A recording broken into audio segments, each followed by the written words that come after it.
Hi and welcome to my channel. I'm Bunny or Gun Bunny, and today's video is a little bit rushed, but I really wanted to get you guys something because it is Thursday.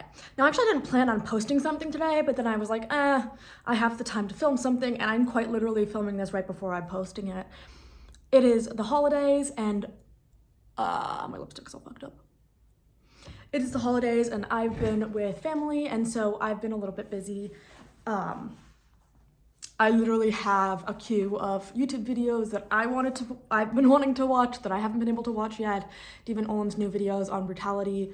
I haven't gotten to watch those yet. Those just dropped the other day and they look really good and I want to watch them. I watch all of the Rant stuff. Speaking of, I actually got lockpicks. I'm very excited. That was, one of those things where that and a new sight for my rifle.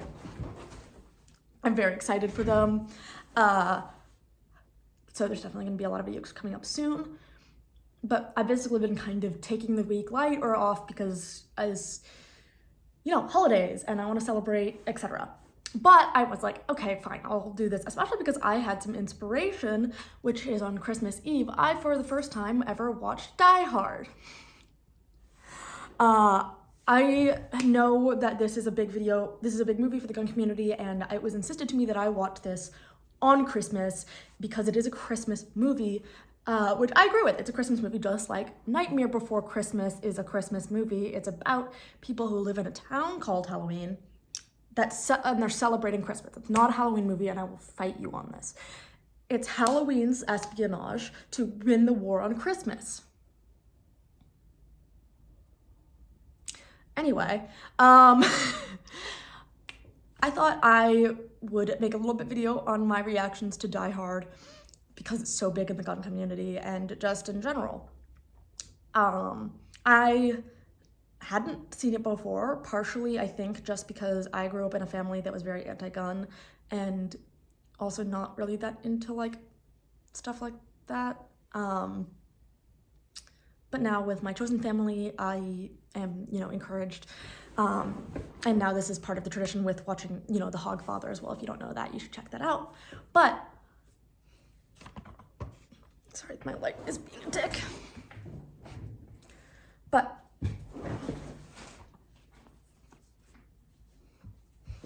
I don't know why I never really watched this movie. I guess it just never came across my radar that much. I mean, I've heard of it, and before watching it, I pretty much already knew the plot points because it's so big in media. There's so many memes from it, etc.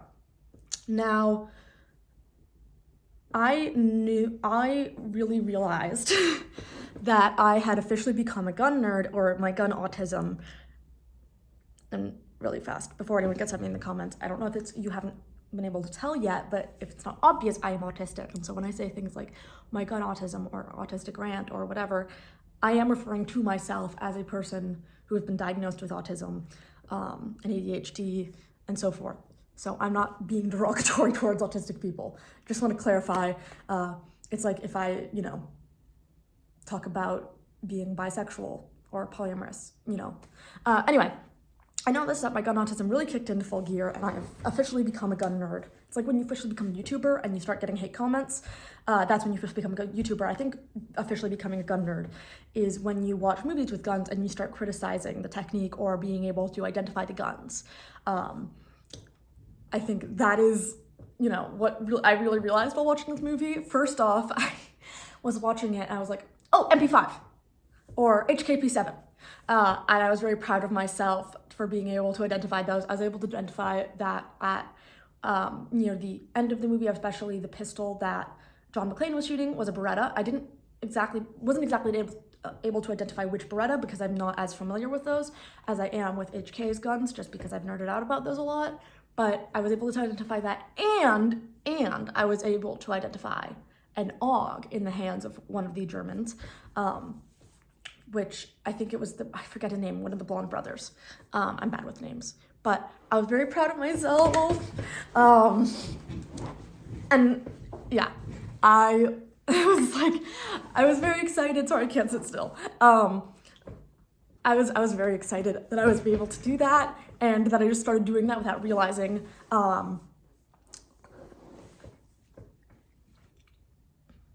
that is, I feel like, oh, I'm officially a gun nerd. 1 minute, I need a sip of my drink.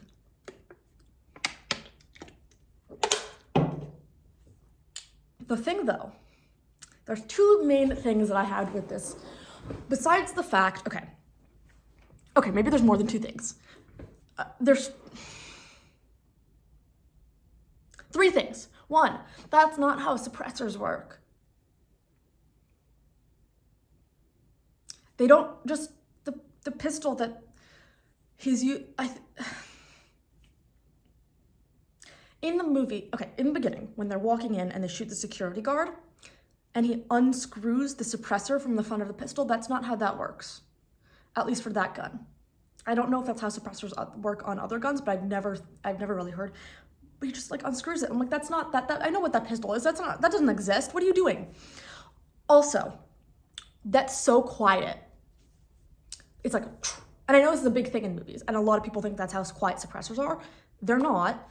I wish they were, because then I wouldn't have to have, hearing protection. If suppressors were that quiet, more people,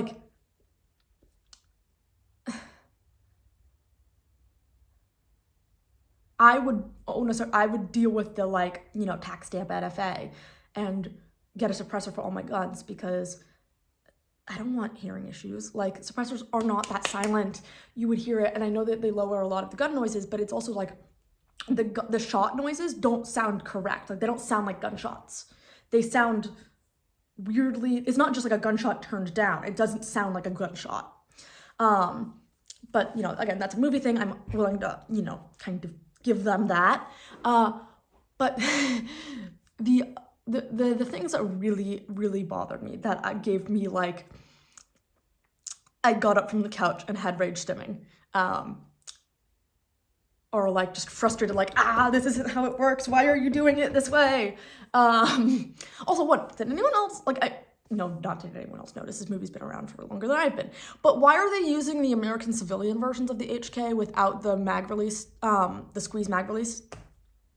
Aren't they supposed to be German? Wouldn't they have German HKs? Is there actually, I'm not trying to just be oh, they're dumb. Is there actually lore behind why they do that? I'm assuming that the movie, because it's an American movie, that they did that, but in story, is there a reason why they're using the American civilian version of the MP5 with the different mag release? I'm curious, so let me know if there's a reason lore-wise. But okay, the 2 things that really bothered me were actually John McClane. The thieves did a lot that really bothered me, and a lot of it is more movie stuff, but the 2 things that really bothered me about John McClane were technique-based. And this wasn't you can excuse it because it's a movie or because of limited resources. This is a literally not knowing how guns work thing that I, as someone who does not know that much about guns, got frustrated about. I'm not an expert. I'm not here to be one. This is part of my journey, and part of my journey is getting mad that they can't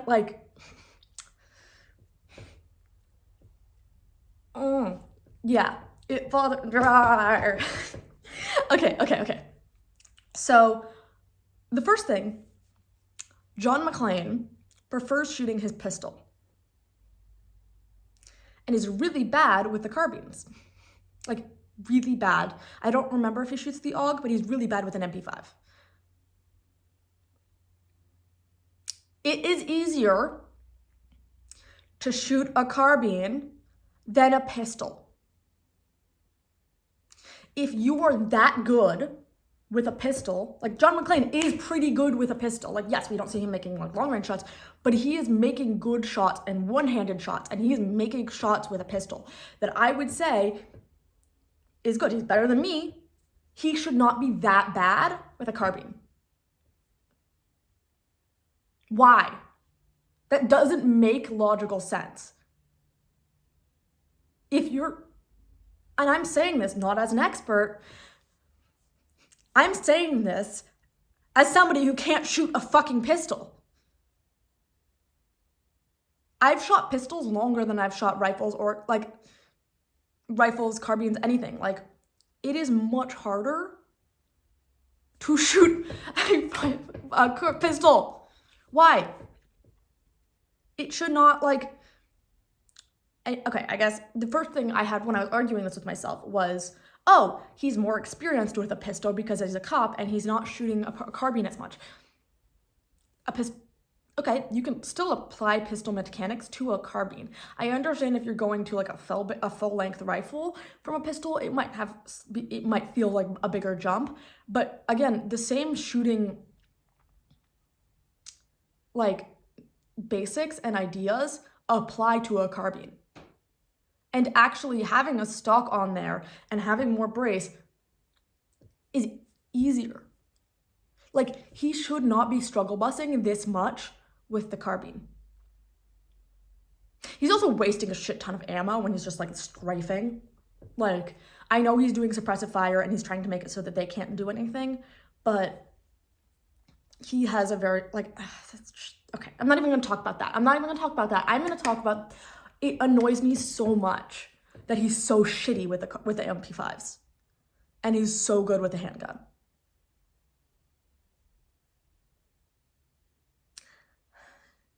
Like, and I also just don't think that he's someone could say, okay, if you're a professional if you're shooting that much more with a pistol, like, you may really, really, really know your pistol, etc. But he's not a professional shooter. He's a cop. Like, how much time is this something that he spends his time on? Like, and if so, he would be able to translate it to a carbine. You should not, like, if you were that good with a pistol, you should not be that bad with a carbine. And he, like, frustrates me. Okay, moving on to the next thing. Last shot, he does the, iconic thing where he has the tape holster on his back, which I'm going to try to, do a bit on in the future, where, he shoots Hans Gruber, etc. He does this thing, and I'm going to have to stand up here for a moment to, like, demonstrate it. Where he pretend... I'm just going to get a gun, because why am I...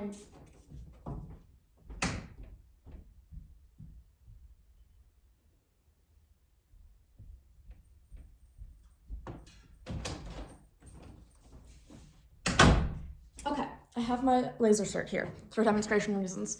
Okay, so he goes and shoots the guy, right? He shoots someone, goes pew. Okay, I've given him my chair out of the way.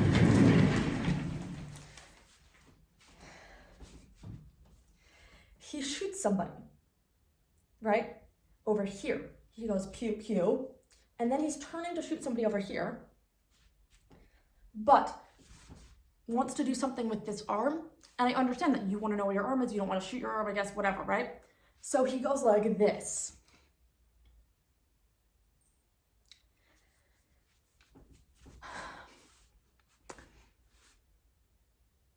This bothers me so much, and if you haven't figured out why yet, I'll explain it in a minute.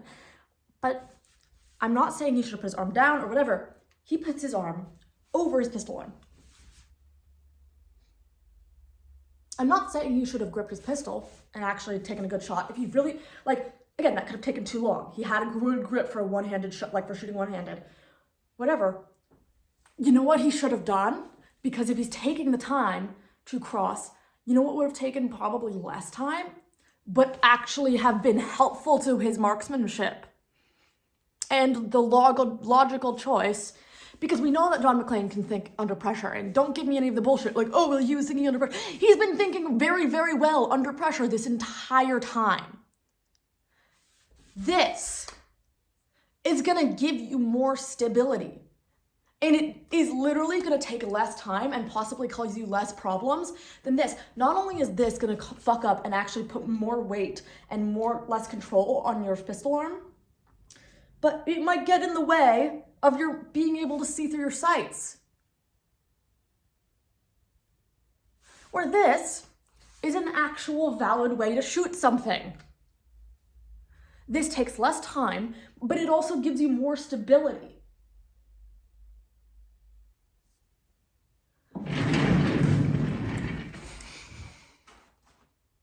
Why? Why, John?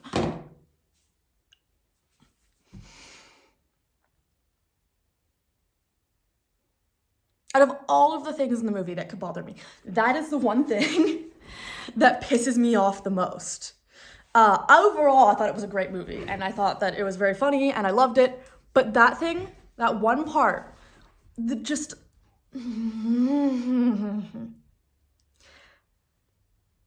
As someone who is not good at shooting pistols, my main goal at all time, especially because I have wrist, I am disabled, I have joint issues, is to give myself as maximum stability. And I understand that he's going to be shooting with one hand. Like, personally, I would prefer to shoot with both hands, but why is he making it harder on himself? Why is he not bracing? And yes, Don McClane isn't disabled like me. Like, I'm not trying to say, oh, everyone should. I'm just saying it's bad marksmanship practice, and it was just a dumb choice. And, like, yes, I know people make mistakes under pressure, but, like, it seems like a really weird choice because you're trying to present this guy as, oh, he's so cool, he's such a good marksman. It looks dumb. It looks stupid. And it doesn't work. Like, and it's not a logical thing that you can excuse in any way in terms of the, like, context of the scene, because obviously, like, having perfect marksmanship in a dangerous situation like that, like, you're not going to follow every single rule because of the situation, right? Like, you're not going to necessarily be able to perfectly line up your shot. But this is one of the things that he could have done because he puts his arm over. He could have done and given himself a better shot. That really bothers me and just really takes me out of the movie and out of the scene and kind of just makes me look at the character in a different way. And it kind of is one of those things that it doesn't take any extra production. It doesn't change the story at all. It takes somebody thinking logically. And you don't even have to know that much about guns or marksmanship to think that's illogical. Like, it just is. Anybody who's ever held a camera before knows that if you hold your camera while bracing it on your arm, you're going to have a more stable shot in the camera. Like, it's just that little, like, anyway, that bothered me to no end. And so, well, I guess I'm welcoming myself to being officially a gun nerd and getting annoyed by movies. I have always been a history nerd, and so getting annoyed by historical costuming, etc. And now I'm doing it to movies. I don't think I'm going to do too many videos like this because, again, I'm not an expert. I'm not analyzing this stuff as an expert. But I thought it was an interesting milestone for me because, I'm analyzing this as a non-expert. There's probably a bunch of stuff that I missed because I'm not an expert. I'm not looking at this with an expert's eye. But for me, as part of my journey, experiencing this frustration at this movie and at the inaccuracies or weird choices that they made felt gratifying to me and felt like, oh, okay, I've actually learned something, and look at me, have progressed from not knowing the difference between a cartridge and a bullet, or not knowing the difference between single action and double action, or, like stuff like that. Experiencing media in a new way is one of those things where I'm like, oh, look, all of this learning that I've done is actually be showing in real ways, and I think it's really gratifying. And I thought I would share that with you while also goofing off about me losing my mind over Die Hard. Like another thing, for example, just a little bit off Die Hard, but about this, like, noticing things in media. I recently read all of the Sherlock Holmes books. Sir Arthur Conan Doyle refers to, or the characters refer to, a revolver as a pistol multiple times within the books. Now, I asked my mentor to make, because he's my historical consultant, in the time period, would somebody, because terms change, refer to a revolver as a pistol? And he said no. And so somebody who's knowledgeable, who would know this, would not refer to a revolver as a pistol. And so I think that's interesting, Now, knowledge is a little bit different in the era because everybody's a little bit different, but I know that John Watson, being a soldier and having experience with this stuff, probably, would have known the difference. And so I'm not criticizing that because, again, I just think it's interesting that I am now being able to notice this stuff and that my knowledge and research is paying off. I'm very proud of myself, and I really enjoyed this movie. I enjoyed the community. I enjoy the fact that I'm able to advance like this and learn this and see stuff like this in movies and be able to be outraged and understand why, it can be annoying, but also just laugh about it. It's not really a big deal. It's a movie. It doesn't matter that much. But it definitely is one of those things that makes me feel more connected to the community, understanding the memes, understanding why video game guns are so bad.